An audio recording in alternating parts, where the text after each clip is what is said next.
മിശിഹായേൽ പ്രിയപ്പെട്ട സഹോദരങ്ങളെ, ദൈവത്തിന് കൊടാനുകൂടി നന്ദി പറഞ്ഞുകൊണ്ട് നമുക്ക് കൃപാഭിഷേകത്തിൻ്റെ ശുശ്രൂഷയിൽ പങ്കുചേർന്ന് പ്രാർത്ഥിക്കാം. ഇന്ന് വളരെ പ്രധാനപ്പെട്ട ചില വചനങ്ങളിലൂടെയാണ് നിങ്ങളെ കൊണ്ടുപോവുക. പ്രാർത്ഥനാപൂർവ്വം കേൾക്കുക, ഹൃദയത്തെ സംഗ്രഹിക്കുക. മത്തായിയുടെ സുവിശേഷം 16-ാം അധ്യായം 24 മുതൽ വചനം. യേശു ശിഷ്യന്മാരോട് അരുളിച്ചെയ്തു, ആരെങ്കിലും എന്നെ അനുഗമിക്കാൻ ആഗ്രഹിക്കുന്നെങ്കിൽ അവൻ തന്നെ പരിത്യജിച്ചതിൻ്റെ കുരിശുമെടുത്ത് എന്നെ അനുഗമിക്കട്ടെ. സ്വന്തം ജീവൻ രക്ഷിക്കുവാൻ ആഗ്രഹിക്കുന്നു എന്ന് നഷ്ടപ്പെടുത്തുമെന്നാൽ ആരെങ്കിലും എനിക്ക് വേണ്ടി സ്വജീവൻ നഷ്ടപ്പെടുത്തിയാൽ അവനത് കണ്ടെത്തും. ഒരുവൻ ലോകം മുഴുവൻ നേടിയാലും സ്വന്തം ആത്മാവിനെ നഷ്ടപ്പെടുത്തിയാൽ അവൻ എന്ത് പ്രയോജനം? ഒരുവൻ സ്വന്തം ആത്മാവിന് പകരമായി എന്തു കൊടുക്കും? മനുഷ്യപുത്രൻ സ്വപിതാവിൻ്റെ മഹത്വത്തിൽ തൻ്റെ ദൂതന്മാരോടൊത്ത് വരാനിരിക്കുന്നു. അപ്പോൾ അവൻ ഓരോരുത്തർക്കും താന്താങ്ങളുടെ പ്രവർത്തികൾക്കനുസരിച്ച് പ്രതിഫലം നൽകും. മനുഷ്യപുത്രൻ തൻ്റെ രാജ്യത്തിൽ വരുന്നത് ദർശിക്കുന്നതിന് മുമ്പ് ഇവിടെ നിൽക്കുന്നവർ ചിലർ മരിക്കുകയില്ലെന്ന് സത്യമായി ഞാൻ നിങ്ങളോട് പറയുന്നു. പ്രിയപ്പെട്ട സഹോദരങ്ങളെ, ഈ വചനം വളരെയധികം ഗൗരവത്തോടെ നമ്മൾ ധ്യാനിക്കേണ്ട കാലഘട്ടമാണിത്. അത് ഈശോയുടെ ദൈവരാജ്യത്തിൻ്റെ ശുശ്രൂഷയുടെ അടിസ്ഥാന ലക്ഷ്യം എന്തായിരുന്നു എന്ന് ഒന്ന് നിത്യജീവൻ മാത്രം.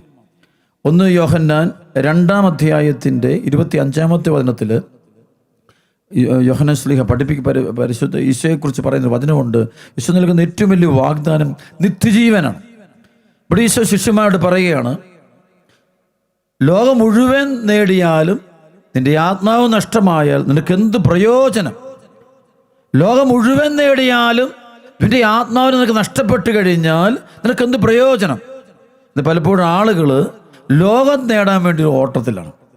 പണം, സ്വത്ത്, പേര്, പെരുമ, പ്രശസ്തി, ഫേമസ് ആകുക, ഒരുപാട് സന്തോഷം അനുഭവിക്കുക, ലോകത്തിലെ സുഖഭോഗങ്ങളെല്ലാം സ്വന്തമാക്കുക, ഇതാണ് മനുഷ്യൻ്റെ ലക്ഷ്യം തന്നെ എന്നാണ്. അതിനുവേണ്ടി അവൻ ആത്മാവിനെ വിൽക്കുന്ന വ്യക്തികളാണ്. മാരക പാപം ചെയ്തു പോലും തൻ്റെ ശരീരത്തിന് സുഖത്തിന് വേണ്ടി മാരക പാപം പോലും ചെയ്യുന്നതിന് യാതൊരു മടിയില്ലാത്തൊരു കാലഘട്ടമാണ്. മദ്യപാനം, മയക്കുമരുന്ന്, ലഹരികൾ, വ്യാജമായ ജീവിത രീതികൾ, വിവാഹത്തിൽ അവിശ്വസ്തത കാണിക്കുന്ന അവസ്ഥ, മന്ത്രവാദങ്ങൾ, വ്യഭിചാര തിന്മകൾ, വേശ്യാവൃത്തി ജീവിതങ്ങൾ. അപ്പം ഇങ്ങനെയുള്ള ഇതെല്ലാം ആത്മാവിനെ വിൽക്കുന്ന ആൾക്കാരാണ്, ആത്മാവിനെ വിൽക്കുന്ന. പക്ഷേ ഈശോ പറയാണ്, ലോകം മുഴുവൻ നേടിയാലും നിന്റെ ആത്മാവിനെ നഷ്ടപ്പെട്ടാൽ നിനക്ക് എന്ത് പ്രയോജനമെന്ന്? നിനക്ക് ആത്മാവിനെ നഷ്ടപ്പെടുത്തിക്കൊണ്ട് നേടുന്ന നേട്ടങ്ങളെല്ലാം അർത്ഥരഹിതമാണ്. കർത്താവായ ഈശോ മിശിഹ സത്യം തന്നെയായ ദൈവം സത്യം തന്നെയായ ദൈവം നമ്മളോട് പഠിപ്പിക്കുകയാണ്. യോഹന്നാൻ 17:17 ഈശോ പറയുന്നുണ്ട്, അവരെ സത്യത്താൽ വിശുദ്ധീകരിക്കണമേ, അവിടുത്തെ വചനമാണ് സത്യം.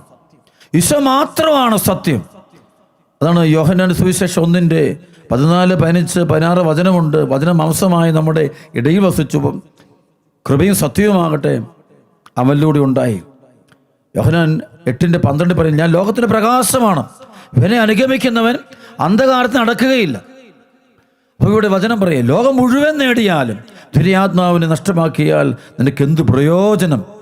നിനക്ക് വീടുണ്ട്, നിനക്ക് സ്വത്തുണ്ട്, നിനക്ക് അതുണ്ട്, ഇതുണ്ട്, എല്ലാം നേടിയെടുത്തു. പക്ഷേ ആത്മാവിനെ വിറ്റാണ് പലരും നേടുന്നത്. സാത്താന് സമർപ്പിക്കുകയാണ്. ചില ആൾക്കാർ ബ്ലാക്ക് മാസിന് പോകുന്നത് കാണാറുണ്ട്. ബ്ലാക്ക് മാസ് അല്ലെങ്കിൽ സൈറ്റൻ വർഷിപ്പ് ഗ്രൂപ്പ്, ഇലുമിനാത്തി ഗ്രൂപ്പുകൾ, ഇങ്ങനെ ഗ്രൂപ്പുകളിൽ പോയിട്ട് വാല്യത്തിന് അങ്ങനെ മ്യൂസിക്കുകളൊക്കെ ഉണ്ട്. ഒരുപാട് മജോറിറ്റിയോടും എല്ലാം മ്യൂസിക്കുകളുണ്ട്. ചില പ്രത്യേകതരം മ്യൂസിക്കുകൾ അടിമപ്പെടുന്ന കുട്ടികളുണ്ട്. അപ്പോൾ ഇവരെ കാണാൻ പറ്റും. ഇവരെല്ലാം ലോകസുഖത്തിന് വേണ്ടി ആത്മാവിനെ വിൽക്കുന്നവരാണ്. പൗലോസ് പറയുന്നുണ്ട്, ഫിലിപ്പി ലേഖനത്തിൻ്റെ 3:20 പറയും, നമ്മുടെ പൗരത്വ സ്വർഗത്തിലാണ്, സിറ്റിസൺഷിപ്പ് സ്വർഗത്തിലാണ്.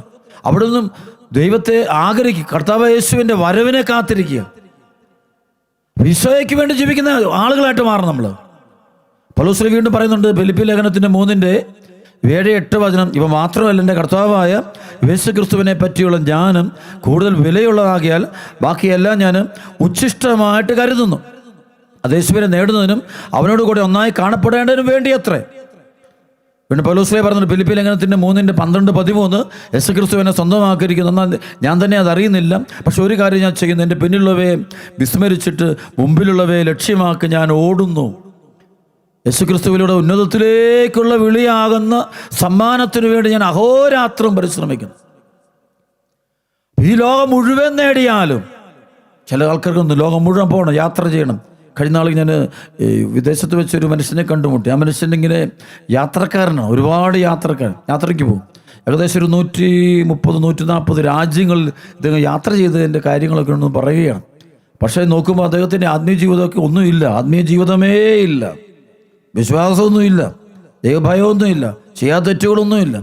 അപ്പം ആ മനുഷ്യൻ ഞാൻ എന്തോ നേടിയെന്ന് പറഞ്ഞുകൊണ്ട് ഇങ്ങനെ ആഹ്ലാദിക്കുമ്പോൾ എങ്ങനെ നേടി? ആത്മാവിനെ വിറ്റ് നേടുന്നു. അതാണ് ഏറ്റവും വലിയ പാപം. അതാണ് ആത്മനാശത്തിൻ്റെ വഴിയിലൂടെ പോയിക്കൊണ്ട് ഒരുപാട് കാര്യങ്ങൾ നേടിയെന്ന് പറഞ്ഞുകൊണ്ട് ദൈവനെ അനുഗ്രഹിച്ചു. ആ ദൈവാനുഗ്രഹമല്ല. ദൈവാനുഗ്രഹം എന്ന് വെച്ചാൽ പണമോ സ്വത്തോ ജോലിയോ നേട്ടങ്ങളോ നാളെ അത് നേടി ഇത് നേടി എന്നുള്ള സംഭവമല്ല. പ്രിയപ്പെട്ട മക്കളെ, വലിയൊരു മാനസാന്തരത്തിലേക്ക് നമ്മൾ വരണം. ഈ കഴിഞ്ഞ ദിവസങ്ങളിൽ ഞാൻ യൂറോപ്പിൽ ഡെൻമാർക്കിൽ അവിടെ ഒരു ഡെൻമാർക്കിനടുത്ത് സ്വീഡൻ പ്രദേശത്തൊരു ശുശ്രൂഷയ്ക്കായിട്ട് പോയപ്പോൾ അവിടെ വെച്ച് അവിടുത്തുകാരനായ സ്വീഡിഷുകാരനായ ഒരു വൈദികൻ എന്നോട് പറഞ്ഞൊരു കാര്യമുണ്ട്. നോർത്തേൺ ഈ യൂറോപ്പ് മുഴുവൻ തന്നെ സാമ്പത്തിക തകർച്ചയായിട്ട് പോകാൻ പോവാണ്. അദ്ദേഹം പറഞ്ഞു, കുറേ രാജ്യങ്ങളുടെ പേരൊക്കെ പറഞ്ഞു.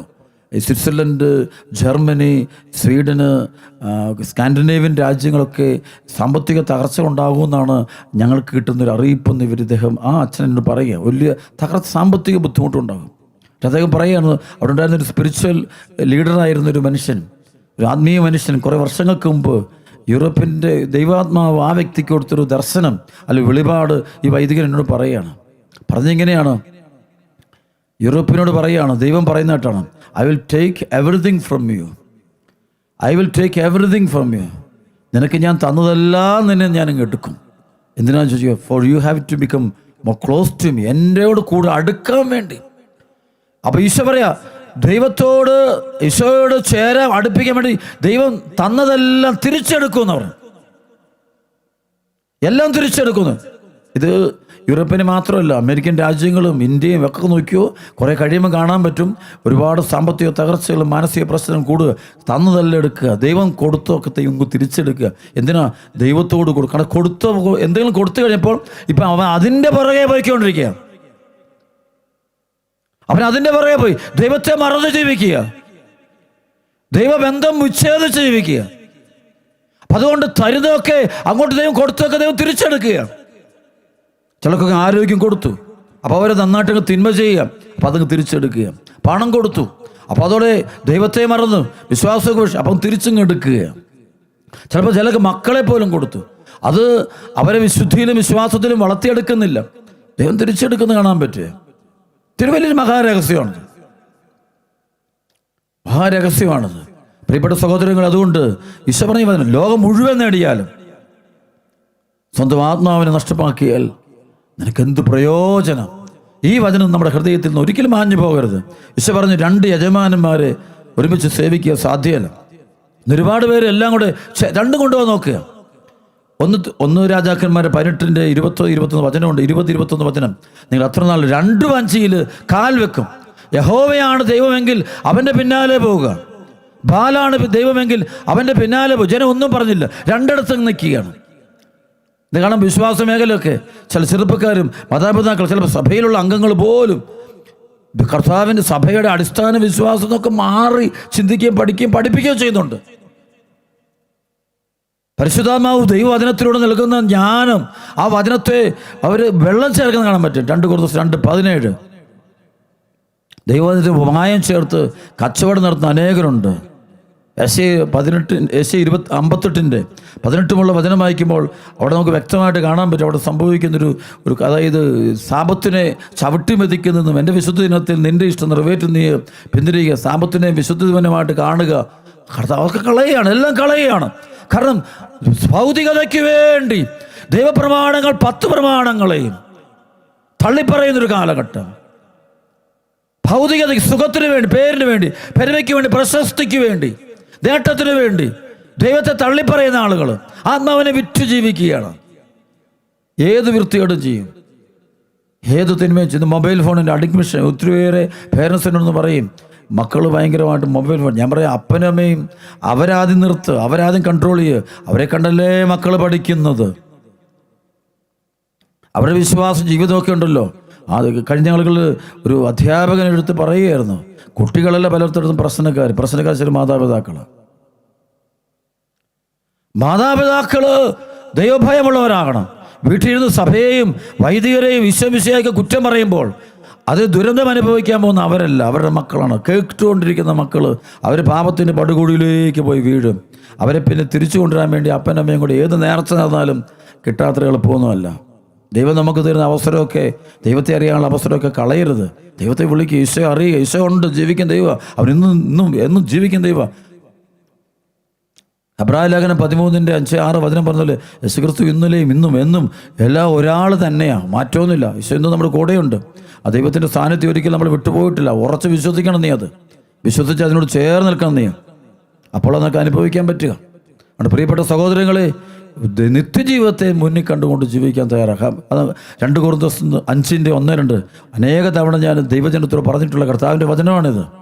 അതായത് അവിടെ പൗലോസ്ലീഹ പറയുകയാണ്, അതായത് ഞങ്ങൾ വസിക്കുന്ന ഭൗമിക ഭവനം നശിച്ചു പോകുമെങ്കിലും കരങ്ങളാൽ നിർമ്മിതമല്ലാത്തതും ശാശ്വതവും ദൈവത്തിൽ നിന്നുള്ളതുമായ സ്വർഗീയ ഭവനമുണ്ടെന്ന് ഞങ്ങൾ അറിയുന്നു. വാസ്തവത്തിൽ ഞങ്ങൾ ഇവിടെ നെടുവീർപ്പെടുകയും സ്വർഗീയ വസതി പ്രാപിക്കാൻ വെമ്പൽ കൊള്ളുകയുമാണ്. നിത്യജീവിതത്തെ മുന്നിൽ കണ്ടുകൊണ്ട് ജീവിക്കുകയാണ്. ഈശോയെ മുന്നിൽ അങ്ങനെയുള്ളവർക്ക് എന്ത് പോയാലും പ്രശ്നമില്ല. ഇതിപ്പോൾ എന്തെങ്കിലും നഷ്ടപ്പെട്ട ആകെ നിരാശ, ഡിപ്രഷനാണ്. ജോലി പോയി ഡിപ്രഷൻ, കടബാധ്യതയുണ്ടാക്കി ഡിപ്രഷൻ, പരീക്ഷയ്ക്ക് മാർക്ക് പോയി ഡിപ്രഷൻ, ചിലർക്ക് ഡിവോഴ്സ് വന്നു, കുടുംബ പ്രശ്നങ്ങൾ വന്നു, ഉടനെ ഡിപ്രഷനായി പോവുക. മെൻ്റൽ രോഗികളെ ഭയങ്കര പകയും വെറുപ്പും വിദ്വേഷം. കാരണം അവർ ജീവിച്ചത് യേശുക്രിസ്തുവിന് വേണ്ടിയോ നിത്യജീവിതത്തിന് വേണ്ടിയോ അല്ല അവർ ജീവിച്ചത്. അവർ ജീവിച്ചത് മുഴുവനും അവിടെ ഉദരപൂർണത്തിന്, സുഖത്തിന് വേണ്ടി, പണത്തിന് വേണ്ടി, പേരിന് വേണ്ടി, ഈ ലോകത്തിന് വേണ്ടിയാണ് ജീവിച്ചത്. ഫിലിപ്പി ലേഖനത്തിൻ്റെ 3:18-19 നാശമാണ് അവരുടെ അവസാനം, ഉദരമാണ് അവരുടെ ദൈവം. ചിലർക്ക് ഭക്ഷണപ്രിയര, ഗ്ലട്ടണി, ഭക്ഷണത്തോടുള്ള ഭയങ്കരമായ ആസക്തി ഏർപ്പിടിക്കാം. ഗ്ലട്ടണി ഭയങ്കരമായിട്ട് കൂടുതലാണ്. അതിനോട് ബന്ധിക്കപ്പെടുക. ആത്മാവിനെ വിറ്റേക്കുക, ആത്മാവിനെ വിറ്റ് പാപം എന്തു ചെയ്യും? ആട് കൂടെ പോയി ഏത് ജാതി എതിലേയും പോകും. സുഹൃത്ത്, പ്രൈവറ്റ് ലൈഫ്, നൈറ്റ് ലൈഫ്, ഇരുട്ടിലെ ജീവിതം, അത് അപകടത്തിൻ്റെ കാലഘട്ടമാണെന്ന് റോമലേഖനം 13:11 മുതലുള്ള വചനത്തിലുണ്ട്. ഇതെല്ലാം ചെയ്യുന്നത് കാലത്തിൻ്റെ പ്രത്യേകതകൾ അറിഞ്ഞുകൊണ്ട് വേണം. നിദ്രവിട്ട് ഉണരേണ്ട മണിക്കൂറാണല്ലോ ഇത്. എന്നാൽ നമ്മൾ ആരും പ്രതീക്ഷിച്ചതിനേക്കാൾ കൂടുതൽ അടുത്തെത്തിയിരിക്കുന്നു. രാത്രി കഴിയാറായി, പകൽ സമീപിച്ചിരിക്കുന്നു.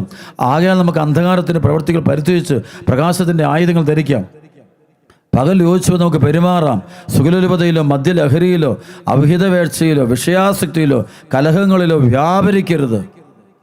പ്രത്യേക കർത്താവായ യേശുവെ നിങ്ങൾ ധരിക്കുവിൻ. ദുർമോഹങ്ങളിലേക്ക് നയിക്കത്തക്ക വിധം ശരീരത്തെപ്പറ്റി ചിന്തിക്കാതിരിക്കുക. ചിലരുണ്ട് ആത്മീയ ശുശ്രൂഷ പോലും ചെയ്യും, മാരക പാപത്തിൽ കടന്നുകൊണ്ട്. അതുകൊണ്ട് വലിയ പ്രശ്നങ്ങൾ അവരനുഭവിക്കേണ്ടി വരും. വലിയ പ്രശ്നങ്ങളോട് കടന്ന് മാരക പാപം ചെയ്തുകൊണ്ട് തന്നെ അവർ ദൈവരാജ്യ ശുശ്രൂഷ ഏർപ്പെടുത്തുക. പണത്തിന് വേണ്ടി വ്യാജ പ്രവാചകന്മാരൊക്കെ ഇഷ്ടം പോലെ ഉണ്ട്. തെറ്റായ പ്രബോധനങ്ങൾ കൊടുക്കുന്നവരുണ്ട്. രോഗശാന്തിയൊക്കെ പറയും കൊള്ളാം, പക്ഷേ അതിനപ്പുറത്ത് പണക്കൊതിയും കൂടെ കയറി പിടിക്കുന്ന ആളുകളുണ്ട്. പണക്കൊതി, ഭയങ്കര പണക്കൊതി. അതിനുവേണ്ടി അവർ എന്ത് ചെയ്തു കൊടുക്കുന്നു?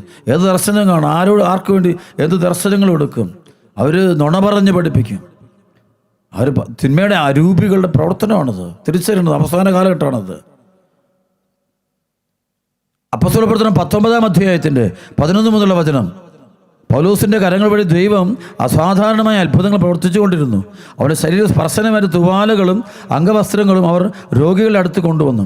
അപ്പോൾ രോഗം അവരെ വിട്ടുമാറുകയും അശുദ്ധാത്മാക്കൾ അവരിൽ നിന്ന് പുറത്തു വരികയും ചെയ്തിരുന്നു. പിശാച് ബാധ അവതരിപ്പിച്ചിരുന്ന ചില യഹൂദർ പൗലോസ് പ്രസംഗിക്കുന്ന യേശുവിൻ്റെ നാമത്തിൽ നിന്നോട് ഞാൻ കൽപ്പിക്കുന്നു എന്ന് പറഞ്ഞുകൊണ്ട് അശുദ്ധാത്മാക്കളുടെ മേൽ കർത്താവായ യേശുവിൻ്റെ നാമം പ്രയോഗിച്ചു നോക്കി. യഹൂദരുടെ ഒരു പ്രധാന പുരോഹിതനായ സ്കേവയുടെ 7 പുത്രന്മാരെ ഇങ്ങനെ ചെയ്തുകൊണ്ടിരുന്നു. എന്നാൽ അശുദ്ധാത്മാവ് അവരുടെ പ്രകാരം മറുപടി പറഞ്ഞു, യേശുവിനെ എനിക്കറിയാം, പൗലോസിനെ അറിയാം, എന്നാൽ നിങ്ങൾ ആരാണ്?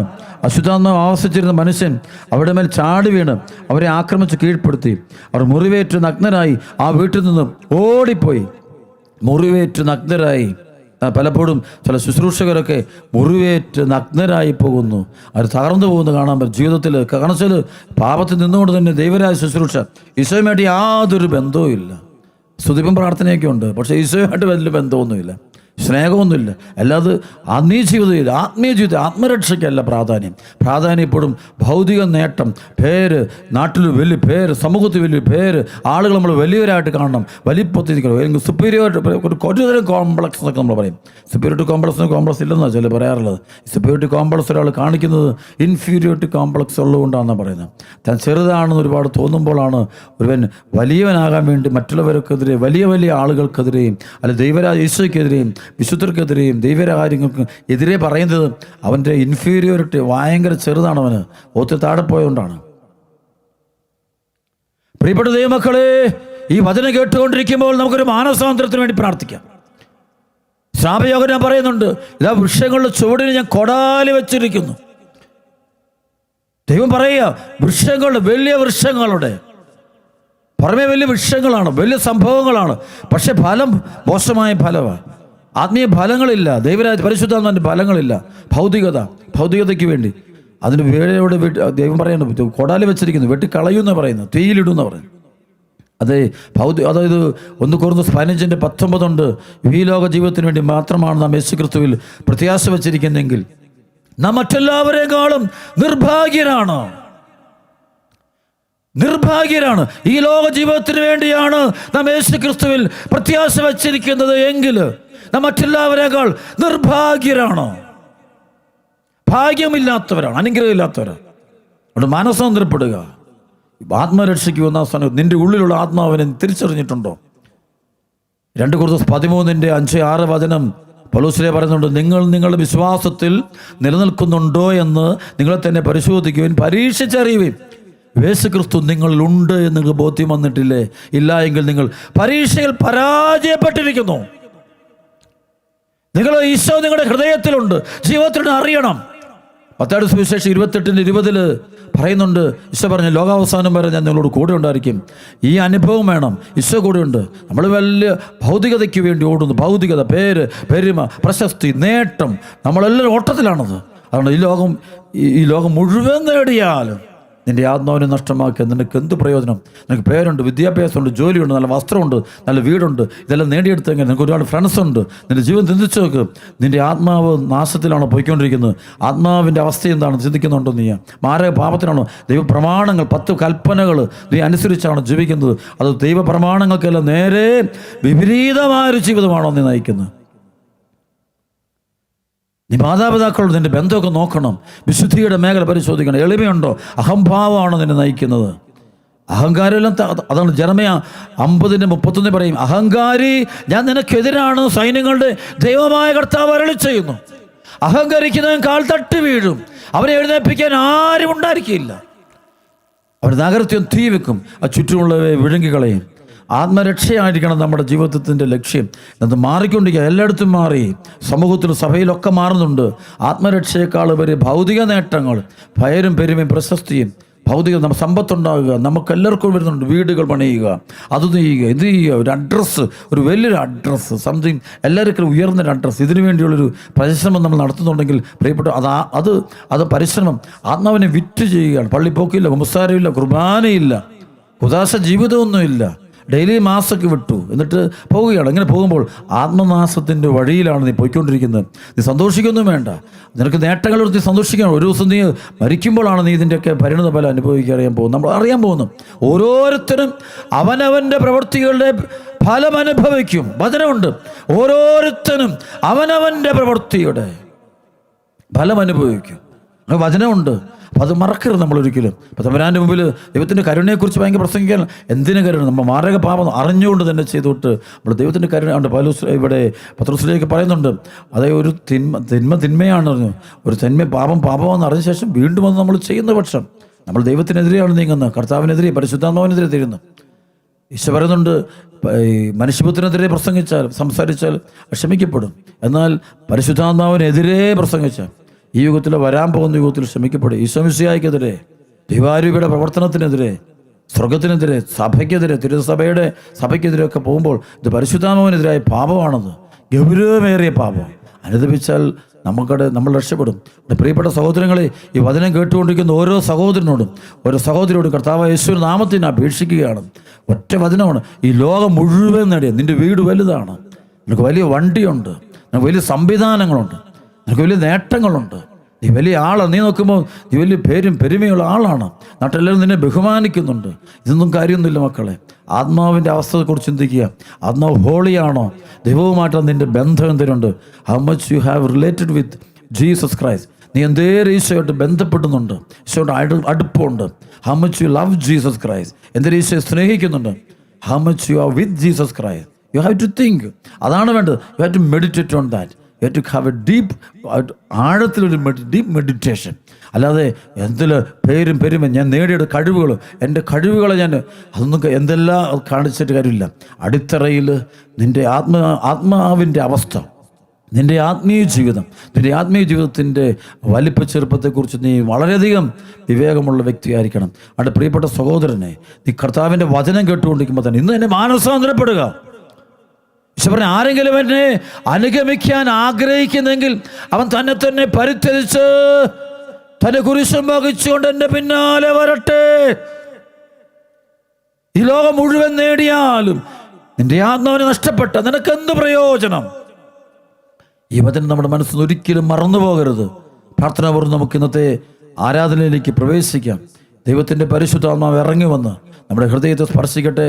നമ്മുടെ കുടുംബത്തിലുള്ള ബന്ധനം അഴിക്കട്ടെ. യഥാർത്ഥത്തിൽ വചനം നിനക്ക് പ്രകാശമായി മാറട്ടെ.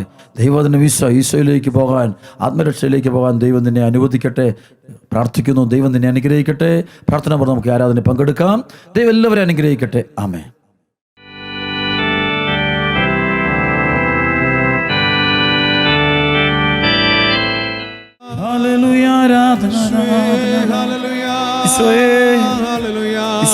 ഞങ്ങളുടെ സങ്കടങ്ങളും വേദനകളും ദുഃഖങ്ങളും പ്രയാസങ്ങളും തടസ്സങ്ങളും തകർച്ചകളും രോഗങ്ങളും ദുരിതങ്ങളും എല്ലാം അങ്ങയുടെ കരങ്ങളിൽ സമർപ്പിക്കുന്നു. ഞങ്ങളുടെ മുറിവുകളും തീരാവ്യാധികളും ബലഹീനതകളും വീഴ്ചകളും പരാജയങ്ങളും അവസ്ഥകളെല്ലാം ഈശോയെ നിന്റെ തൃക്കരങ്ങളിലേക്ക് സമർപ്പിക്കുന്നു. കർത്താവേ, ഏറ്റെടുക്കണമേ, ഞങ്ങളെ അനുഗ്രഹിക്കണമേ. കർത്താവേ, ഞങ്ങളെ ഉപേക്ഷിക്കരുതേ. അങ്ങയുടെ കരത്താൽ ഞങ്ങളെ സ്പർശിക്കണമേ. അന്ധന്റെ കണ്ണുകളെ തൊട്ട് സൗഖ്യപ്പെടുത്തിയ കർത്താവേ, 38 വർഷം ബത്സയിദാ കുളത്തിൻ്റെ കരയിൽ കിടന്നവനെ സൗഖ്യപ്പെടുത്തി എഴുന്നേൽപ്പിച്ച് പറഞ്ഞയച്ചതുപോലെ കർത്താവേ, നിന്റെ മുമ്പിൽ നിന്ന് കണ്ണുനീരോടെ വിലപിച്ച് പ്രാർത്ഥിച്ചു കൊണ്ടിരിക്കുന്ന ഞങ്ങളെല്ലാവരുടെയും പ്രാർത്ഥനയ്ക്ക് നീ ഇന്ന് ഉത്തരം തരണമേ. ഈശോ, ഉത്തരം തരണമേ. ഈശോയെ, ഉത്തരം തരണമേ. രക്ഷിക്കണമേ. ദുഷ്ടാരൂപികളിൽ നിന്നും അവൻ്റെ സൈന്യങ്ങളിൽ നിന്നും ഞങ്ങളെ രക്ഷിക്കണമേ. സഭയെയും ഞങ്ങളെയും ഞങ്ങളുടെ കുടുംബങ്ങളെയും ഞങ്ങളുടെ മാതാപിതാക്കളെയും ജീവിത പങ്കാളികളും മക്കളും സഹോദരങ്ങളും ബന്ധുക്കളും മിത്രങ്ങളും ഞങ്ങളുടെ വൈദികർ സന്യസ്തർ സകലരെയും വീണ്ടെടുക്കണം. ഈശോ, അങ്ങയുടെ തിരുവിലാവിൽ നൊഴുകുന്ന പരിശുദ്ധ രക്തം കൊണ്ട് കഴുകി വിശുദ്ധീകരിച്ച് അനുഗ്രഹിക്കണമേ.